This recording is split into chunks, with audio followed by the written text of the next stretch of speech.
Caos naix de una expressió grega que diu el vacío que ocupa un hueco. I això no té res que veure amb l'obra. Fem marcat un triple que flipi. Caos va començar fa 3 anys amb un altre nom i una altra proposta, que era Lab. Anava de 2 científiques, però quan ens vam ficar a treballar sobre això ens adonàvem que acabàvem parlant d'altres coses. I començarem a assajar aquest espectacle, no ens sentim identificats, no ens agradava finalment el que estàvem fent, paràrem i tornarem a començar.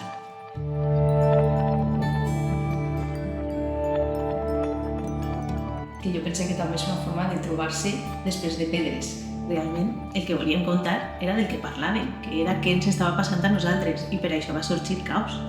És que és una cosa que també contem a l'obra, no? Que estem en un punt entre els 30 i els 40, saps més coses, fas les coses diferent, tens un altre moment vital. Les amigues que fan un viatge, una excursió, i en aquest viatge passen certes coses i ens parlen de certes lleis, de certes normes referents a l'univers que ens fa plantejar-nos dubtes, pors i un poc projecció del moment en el que estem ara, a nivell vital.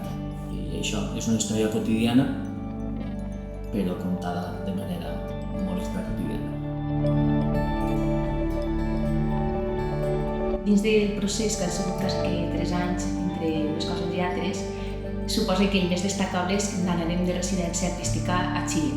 Aleshores va ser molt guai, molt interessant, molt intens, molt inspirador.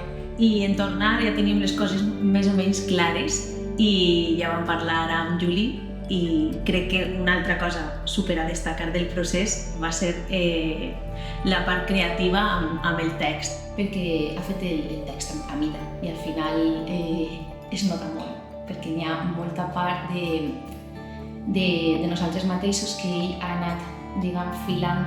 Nosaltres vam parlar amb Juli per demanar-li que ens fera un text que anava sobre l'astronomia, el caos, les lleis de la física i sobre nosaltres. Clar, ell quan li van plantejar això va dir «Hòstia, això què és?» I va ser una part del treball molt interessant, també distesa, no? Perquè al final estàvem quedant per fer-nos un cafè, però a la vegada era molt important perquè era el que anava a ser el text.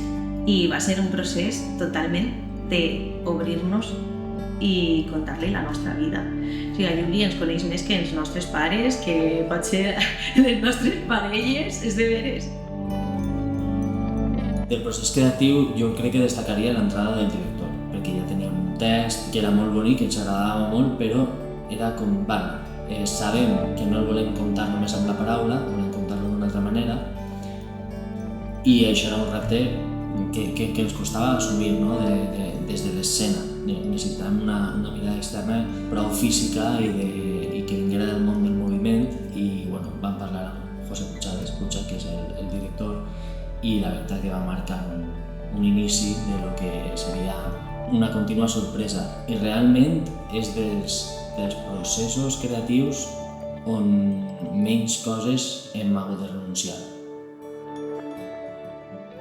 I després vam anar també a un observatori astronòmic en Aras de los Olmos, i aquest dia va ser una risa, la veritat.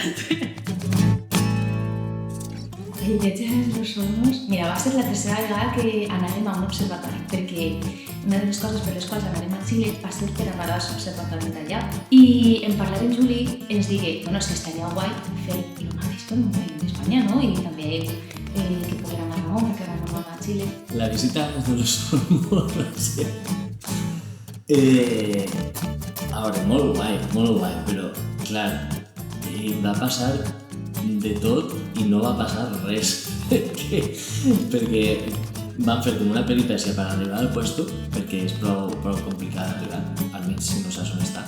Directament es va perdre, una vegada ja vam arribar, este home ens va contar tot el que ell sap. Va ser molt especial perquè és que ell ens va contar de veres moltíssimes coses, vam estar moltes hores i clar, en un moment donat jo pensava, hòstia, que llarg però clar, jo crec que ell estava allargant el moment perquè realment no podíem veure les estrelles perquè hi havia canitxa i jo crec que l'home estava ahí parlant per a que pagara la pena l'excursió, però sí.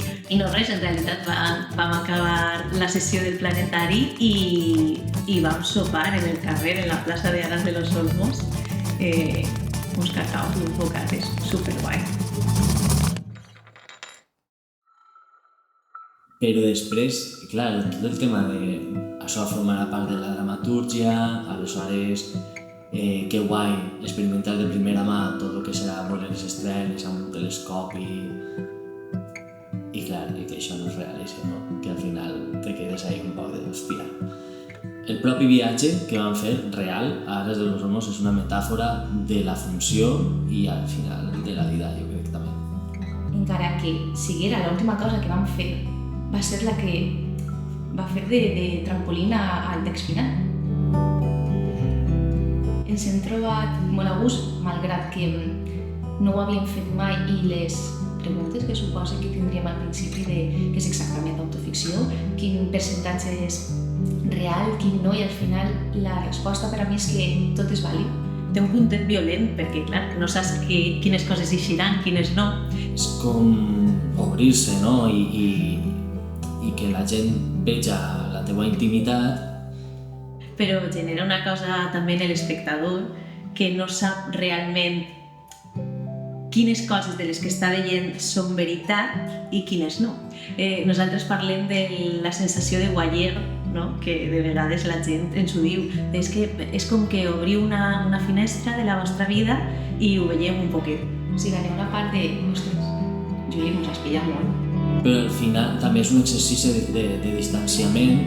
Això no invalida el que me passa amb el personatge d'escena, però sí que és de veres que és un exercici d'entrar molt a tope en la proposta, però al mateix temps tindre un altre jo que es manté fora mirant des de lluny per a que això no agafi un color que no té ni li va.